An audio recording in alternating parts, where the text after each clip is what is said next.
Hi, నేను వినవ్య. ఈరోజు kids lunch box అండి. ప్యాన్ తీసుకొని ప్యాన్లో ఆయిల్ వేసేసుకొని, ఆయిల్ హీట్ అయిన తర్వాత కొంచెం జీలకర్ర, ఉల్లిగడ్డ, పచ్చిమిరపకాయలు, కొంచెం కరివేపాకు వేసుకొని ఫ్రై చేసుకుంటున్నా. దీంట్లో కొంచెం అల్లం వెల్లుల్లి పేస్ట్ వేస్తున్నా. ఇది కూడా కొంచెం పచ్చివాసన పోయే వరకు ఫ్రై చేసుకొని, కొంచెం సాల్ట్, పసుపు, ధనియాల పొడి వేసి ఫ్రై చేస్తున్నా. దీనికి నేను సగం కట్ట తోటకూర వాడుతున్నా. తోటకూర ఎగ్స్ వేసి ఫ్రైడ్ రైస్ లాగా చేద్దామని ఫిక్స్ అయినా ఈరోజు.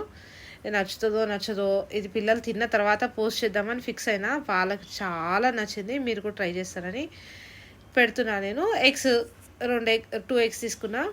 ఇది బాగా కలుపుకోవాలి. ఎగ్ ఉడికే వరకు ఉంచుకుంటే చాలు. ఎగ్ కొంచెం గట్టిగా అయింది, కలిపేసుకొని దీంట్లో మనం ఉడకబెట్టుకున్న రైస్ ఏదైతుందో అది వేసేసి బాగా కలపాలి. రైస్కి ఈ తోటకూర ఎగ్ మొత్తం పట్టే వరకు కలిపేసి తీసేసుకోవడమే. దీన్ని లంచ్ బాక్స్లో సర్వ్ చేసుకోవడమే. పిల్లలు తిన్నాక పెడదామనుకున్న పిల్లలకైతే చాలా నచ్చింది.